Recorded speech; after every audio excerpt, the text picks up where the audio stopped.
Hey, Shalom Akim. First and foremost, call hello Yahweh, Bahashim, Yahushua, Bahashim, Rakawadash. Double honors once again go out to the apostles, bishops, and elders of Great Millstone who rule well.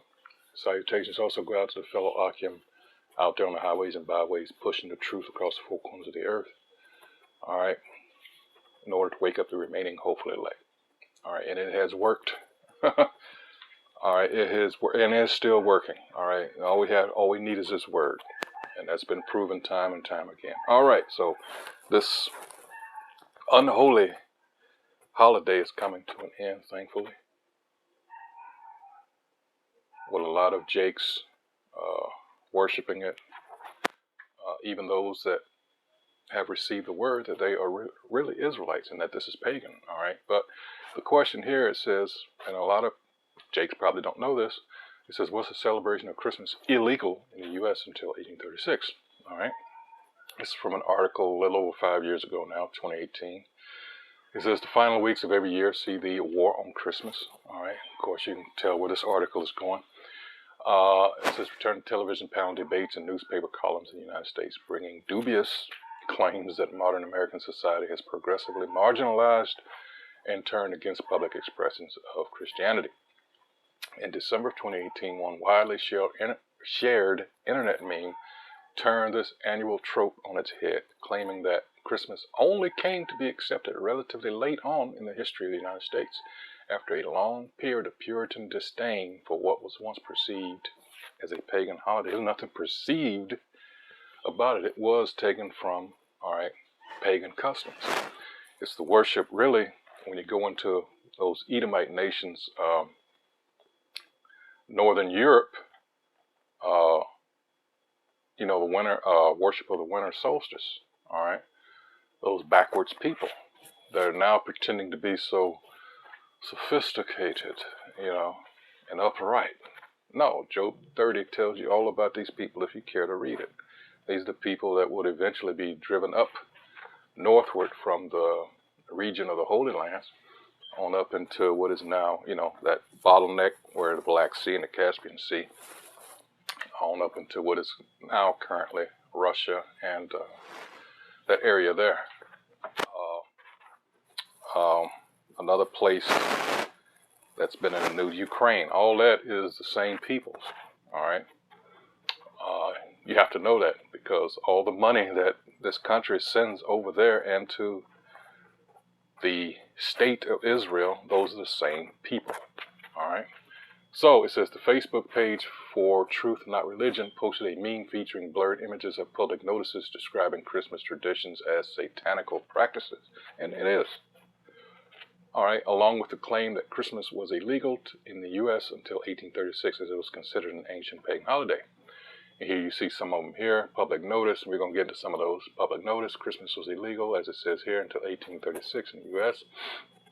All right, and it says at one time in both American and English history, Christmas was indeed regarded as a pagan holiday. So, okay, anyway, I'm not going to go there. But it says, but it's not true to say that the festival was banned in the United States until 1836. Neither the meme itself nor for Truth Not Religion cited any sources, but the two archaic notices shown in the meme provided some clue as to the origins of the claim. The first was a law passed by the General Court in the Massachusetts Bay Colony in 1859, which reads as follows. Public notice for the preventing of disorders arising in several places within this jurisdiction by reason of some still observing such festivals as were superstitiously kept in other communities, to the great dishonor of God and offenses of others. It is therefore ordered by this court and the authority thereof that whosoever shall be found observing any such day as Christmas or the like, either by forbearing labor, feasting, or any other way upon any such account as aforesaid, every such person so offending shall pay for every such offense 5 shillings as a fine to the county. Massachusetts Bay Colony, 1659. The second notice read as follows. Public notice, the observation of Christmas having been deemed a sacrilege, the exchange of gifts and greetings, dressing in fine clothing, feasting, and similar satanical practices are hereby forbidden, and the offender with the offender liable to a fine of 5 shillings. The first notice came from a statute passed in Massachusetts Bay Colony in 1659, which can be viewed here. The provenance of the second notice is unclear. The earliest instance of it we could find was a 1963 newspaper article that referred to the Atlantic Monthly magazines having republished it as a part of a subscription renewal advertisement describing the notice as a 1660 Massachusetts law. Despite the citation, it is not included in various online collections of Massachusetts colonial records, which by contrast do contain the first notice. It's possible that the second notice did originate in Massachusetts in 1660, but was a public advertisement that summarized and reiterated the 1659 law, rather than being a discrete statute of its own. In any event, it is true that the celebration of Christmas was indeed banned in colonial Massachusetts in 1659. That ban was motivated largely by the austere Puritan religious beliefs of authorities in the colony who objected to the December 25th celebration for 2 main reasons.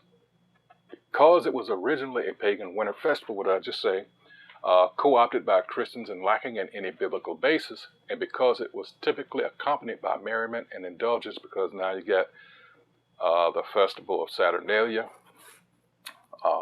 the worship of Bacchus, the Roman god of wine and,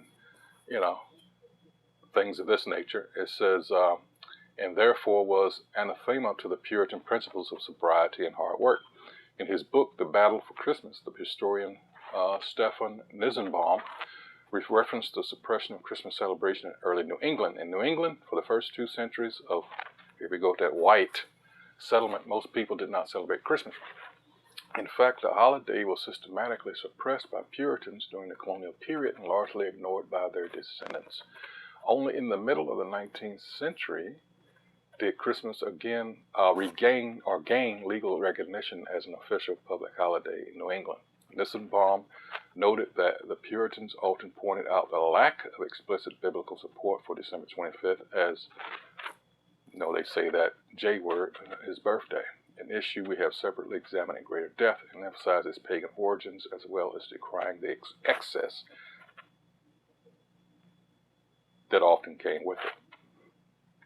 It involved behavior that most of us would find offensive and even shocking today. Rowdy public displays of eating and drinking, what I say about Saturnalia, the mockery of established authority, aggressive begging, and even the invasion of wealthy homes. Excess took many forms. Reveling could easily become rowdiness, lubricated by alcohol. Making merry could edge into making trouble. Christmas was a season of misrule, a time when ordinary behavioral restraints could be violated with impunity. The Puritan crackdown on Christmas in Massachusetts had a recent precedent in English history. During the 1640s and 50s, under the influence of Oliver Cromwell, that bastard, and I say that because he's the one that tried, was responsible for getting a lot of Jake sent to to South America as slaves, because a lot of you don't realize that the reign of King James and the Stuarts, those were Jakes. Those were dark-skinned peoples. And Cromwell was tasked with getting the darker-skinned people out. All right. England's short-lived Republican Parliament passed laws restricting and prohibiting the celebration of Christmas. First, in 1644, lawmakers passed an ordinance which called for December 25th to be a day of solemn humiliation rather than the carnal and sensual delights which had characterized the celebration of Christmas. This day, as the caption reads, this day in particular is to be kept with a more solemn humiliation, because it may call to remembrance our sins and the sins of our forefathers who have turned this feast, pretending the memory of, as it says here, Christ, into an extreme forgetfulness of him by giving liberty to carnal and sensual delights, being contrary to the life which Christ himself led here, but we know that's Yahweh Shah. All right. So what changed? What is it now then? If not still full of debauchery, and the emphasis now, it's more commercialized than anything. In fact, that's what it's mostly about. All right, because we know that when you really get into it, where it talks about the lambing seasons, that's not in the dead of winter, and that's not representative of life. All right, this day has nothing to do with the birth of the Lord. All right, we're talking about the time of taxes, which in ancient Rome would have been in the spring. All right, so once you dig into it, it's you got to consider too the people that were sent over here that claimed to be running from religious persecution were the worst of the worst. They were convicts. The same happened with Australia. I mean, we're talking the worst of the worst. So when it talks about that, where you got the seventh coming out of the eighth, where you had, hold on here, because America came out of what? Britain, right? So you have here where it gives you the nations, the Greeks, the Germania Major and Germania Minor, Gaul, French, Spain. The one is, the Roman Empire. The other is not yet come, which is Britain. And the eighth head, even he is the eighth and is of the seventh. And that is America, a.k.a. Virgin Daughter Babylon. So that's what you're talking about here. All right. So, yeah. And then it tells you, as far as the scriptures go, not to worship this holiday because of what? And let's go to, it's in here. It's like, well, what are you people reading? But you have to know for that very reason that I said, this is about money. All right. This is about money. And this country was never set up to be or founded on so-called Christian principles. It was not. This is about witchcraft. Hold on just one second. Yeah, this country is on witchcraft, Freemasonry, witchcraft. There's pictures of George Washington, the so-called founding father, and, decked out in Freemason regalia. All right? The wicked run this. This is, run by them folks, the JOOs. All right? So here it is. This is idols in the living power. Hear ye the word which the Most High Yahweh speaketh unto you, O house of Israel. We're not talking about anybody else. So you Jakes out there, you so-called Negroes, Latinos, and Native Americans, this is for you. Which, when you read Ezekiel, the 3rd chapter, it lets you know who he's talking about, because everybody else wants what is ours, but we're giving away what's rightfully ours freely to everybody else. Wow. O house of Israel. And let me read that again. Hear ye the word which the Most High Yahweh speaketh unto you, O house of Israel, not anybody else. Thus saith the Most High, learn not the way of the heathen, and be not dismayed at the signs of heaven. All right. For the heathen are dismayed at them. For the customs of the people are vain. What does vain mean? All right, let's go right here. Vain. Strong's H 1892. And that's Habal. Excuse me. Habal. Emptiness. All right. Vain. Unsatisfactory. Something transitory. All right. So there you have it. All right. So let's go back.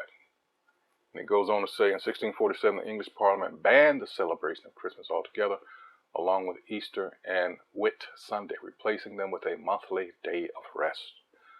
For as much as the feast of the Nativity of Hamashiach, Easter and Whitsuntide, and other festivals commonly called holy days have been heretofore superstitiously used and observed, be it ordained by the Lords and Commons in Parliament assembled, that the said feast of the Nativity of Hamashiach, Easter and Whitsuntide, and all other festival days commonly called holy days be no longer observed as festivals or holy days within this kingdom of England and dominion of Wales. Here, however, These crackdowns did not last long. When the English monarchy resumed under Charles II in 1660, ushering in a period known as the Restoration, laws passed during the preceding 18 years were struck down, and Christmas has been legally and enthusiastically celebrated there ever since. All right. Similarly, the Massachusetts Bay prohibition on Christmas was repealed in 1681, some 22 years after it was introduced. We were unable to find any record of a similar ban on the celebration of Christmas after that date, either in the northeastern colonies of the 17th and 18th centuries or anywhere throughout the United States after 1776. Indeed, the emphasis on religious liberty in the 1791 Bill of Rights, whose First Amendment famously bars states from creating any law prohibiting the free exercise of religion, means any attempt to outlaw the celebration of Christmas would have been given short shrift. The significance of 1836 appears to be as the year in which it is widely held. Alabama became the first U.S. state to formally recognize Christmas Day as a public holiday. However, some dispute exists over this date. The earliest record we could find placing Alabama's legal recognition of Christmas was 1836. Let me read that again. The earliest record we could find placing Alabama's legal recognition of Christmas in 1836 was James Harwood Barnett's 1954 book, The American Christmas. However, despite searching news archives and Alabama legislative records, we were unable to verify that the state passed any statute or resolution in 1836 rendering Christmas Day a public holiday. In any event, the claim and the meme that Christmas was illegal in the U.S. until 1836 is wrong in several ways. First, Christmas was only ever illegal from 1659 until 1631. You have to understand that date too is important because that is the first time that we know of, all right, that these devils started referring to themselves as being white. All right. Yeah, keep that in mind. These low-life pieces of crap. And you have to take into account, too, that this devil is all about money. He's all about commerce, his enterprise. And that's what's going to be stopped, as it says in Job chapter 5. All right. He's going to, because look what he's done to this planet in his pursuit of wealth. It's bad. It's really bad. You can't, the foods that we eat, except for the ruling class, of course. But everybody else, look, chemicals that you can't even pronounce, let alone spell, are in just about everything. The fruits are GMOs. They, think they're on some kind of level with the Most High that they can re-engineer what he made, these GMOs and such. And as a result, everybody's health is... And now, once again, all these unholy days he has is about money. Money. And, of course, control. If you have half a brain, you should realize that, well, what does the birth of the Lord have to do with the dead of winter?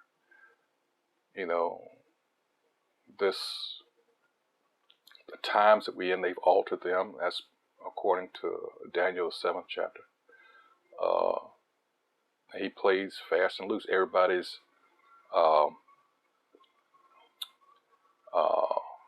biorhythm is fucked up because he keeps changing, pushing the times up and then back.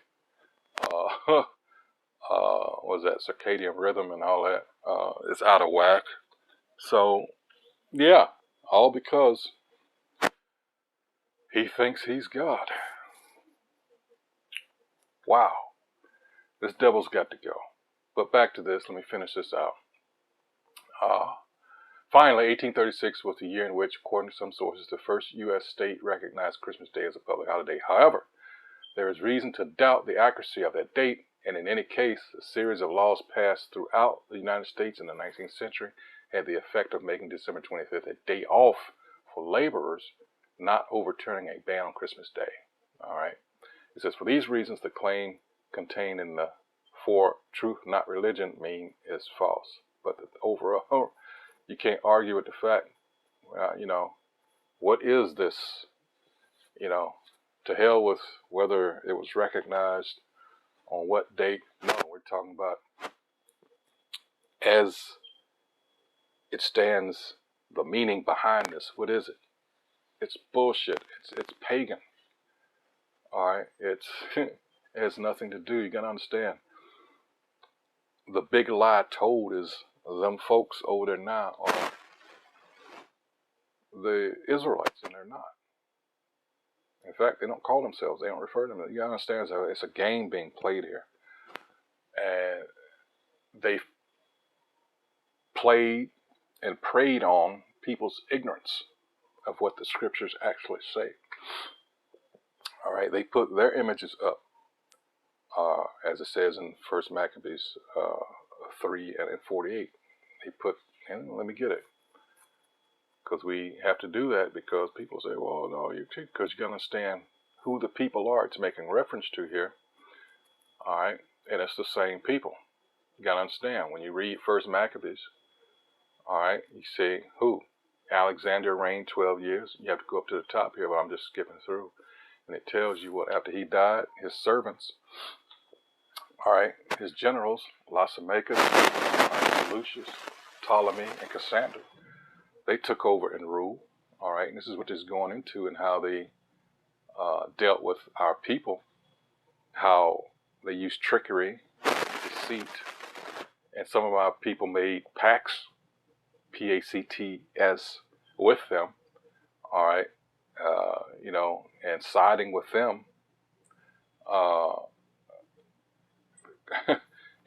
you have to read these things. I mean, you're talking about the same people being plagued